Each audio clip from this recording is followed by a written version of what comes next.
Sobrepasa los 1,80 metros de estatura. Tiene una barriga apenas pronunciada y un bigote bien cortado. Así describió el periodista mexicano Julio Scherer García a Ismael El Mayo Zambada en una publicación de la revista Proceso, fundada por Scherer, en la que el periodista detalla un encuentro con el narcotraficante en 2010. El nombre de Ismael El Mayo Zambada ha aparecido durante años en los expedientes del narcotráfico.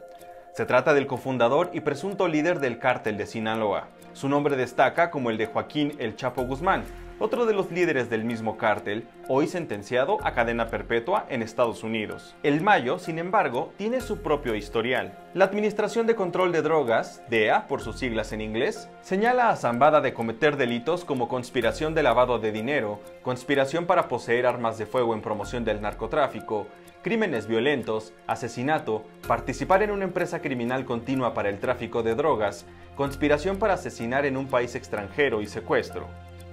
Pero, ¿quién es Ismael El Mayo Zambada? ¿Cómo fue su ascenso y qué podría pasar tras su detención? Te lo explicamos en este video.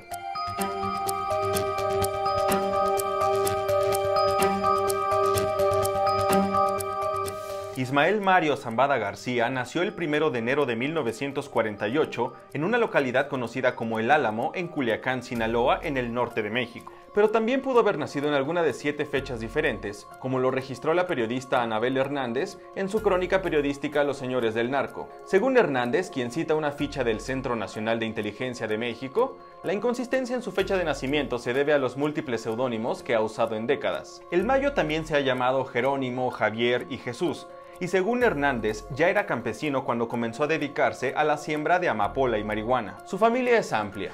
El narcotraficante presumió en la entrevista de Julio Scherer de tener una esposa, 5 mujeres, 5 hijos, 15 nietos y un bisnieto, aunque se desconoce con certeza cuántos integrantes forman parte de su descendencia en la actualidad.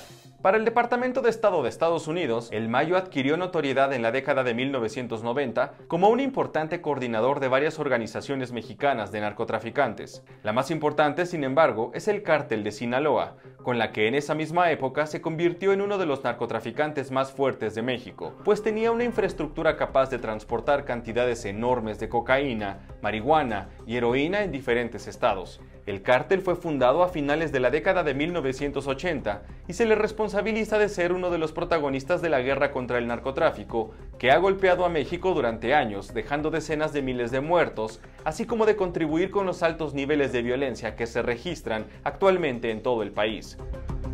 El Departamento de Estado afirma que El Mayo recibía toneladas de cocaína por vía marítima procedentes de Colombia y utilizaba diversos métodos como aviones, camiones y automóviles para transportarla hacia Estados Unidos. La misma entidad gubernamental estadounidense sustenta además que, a través de miembros de su familia, Zambada García sería propietario de una empresa lechera, una línea de autobuses, un hotel y una gran cantidad de propiedades inmobiliarias.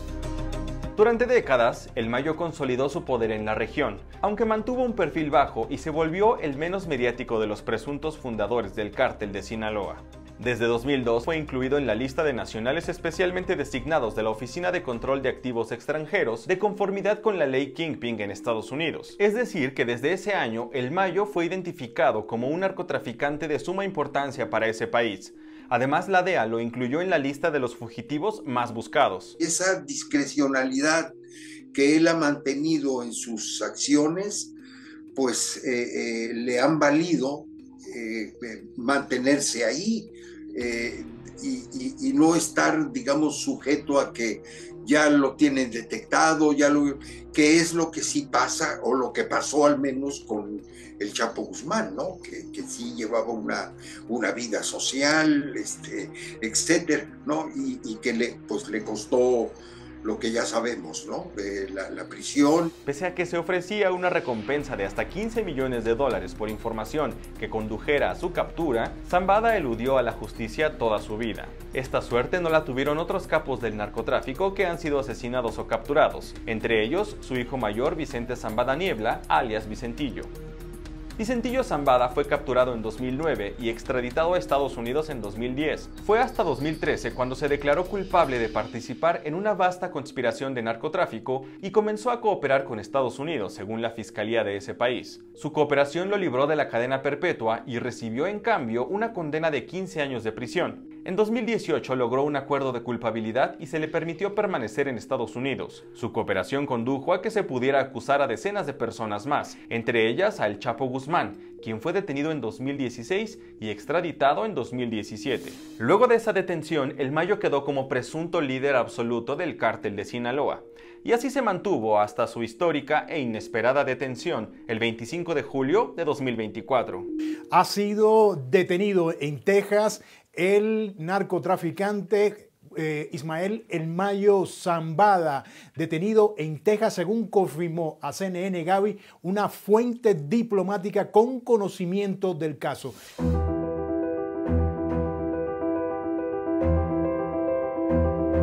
A la detención de El Mayo se sumó la de Joaquín Guzmán López, hijo del Chapo Guzmán. Las primeras versiones de la detención indicaban que se había tratado de una traición. Según funcionarios policiales informados de la investigación, los hombres abordaron un avión en México y fueron detenidos cuando aterrizó cerca de El Paso, Texas. Zambada creía que estaban inspeccionando una propiedad en el lado mexicano de la frontera con Estados Unidos y no sabía que Guzmán López estaba ayudando a los investigadores estadounidenses, según el funcionario. Otras versiones sugerían que el narcotraficante se había entregado. Las autoridades de México en principio no confirmaron ninguna versión y además reconocieron que no habían participado en la operación. No, el gobierno de México no participó en esta detención o entrega. Esto no es así. Y pues vamos a seguir colaborando con el gobierno de Estados Unidos como lo hemos hecho hasta esta ocasión. El que él haya tomado la decisión de entregarse o ir, correr el riesgo de ir a Estados Unidos y allá capturarlo, pues significa un avance importante en el combate al narcotráfico. Sin embargo, el abogado de Ismael Zambada García, Frank Pérez, relató después a CNN que el capo ni se entregó ni negoció ninguna condición con el gobierno de Estados Unidos, sino que más bien fue secuestrado. He told me his 76-year-old client was kidnapped by Joaquín Guzmán López, son of Joaquín El Chapo Guzmán, the other co-founder of the Sinaloa cartel. Joaquín Guzmán López, he said, forcibly kidnapped my client. He was ambushed, thrown to the ground, and handcuffed by 6 men in military uniforms, and Joaquín. His legs were tied and a black bag was placed over his head, Pérez said in a statement sent to CNN.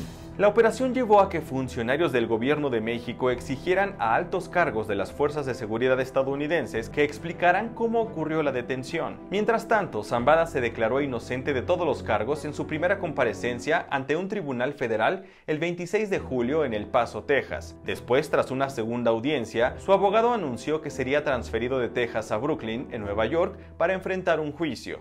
Zambada enfrentará juicio en la misma Corte Federal del Distrito Este de Nueva York, donde otras figuras prominentes ligadas al narcotráfico han sido condenadas, incluyendo el Chapo Guzmán, quien fue sentenciado a cadena perpetua en 2019. En esta misma corte también fue sentenciado Vicente Zambada Niebla, Vicentillo.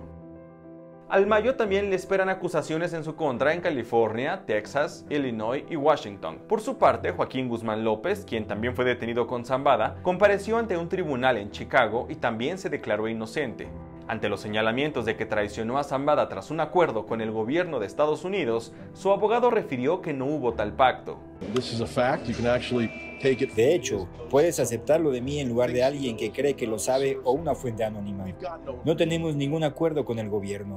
Nunca ha habido un acuerdo con el gobierno. Con Joaquín Guzmán López no hay plazo de acuerdo. Sin embargo, el presidente de México, Andrés Manuel López Obrador, y la secretaria de Seguridad, Rosa Isela Rodríguez, ofrecieron detalles días después sobre un presunto acuerdo entre el gobierno de Estados Unidos y el narcotraficante. El mismo gobierno de Estados Unidos ha reconocido que llevaron a cabo una negociación,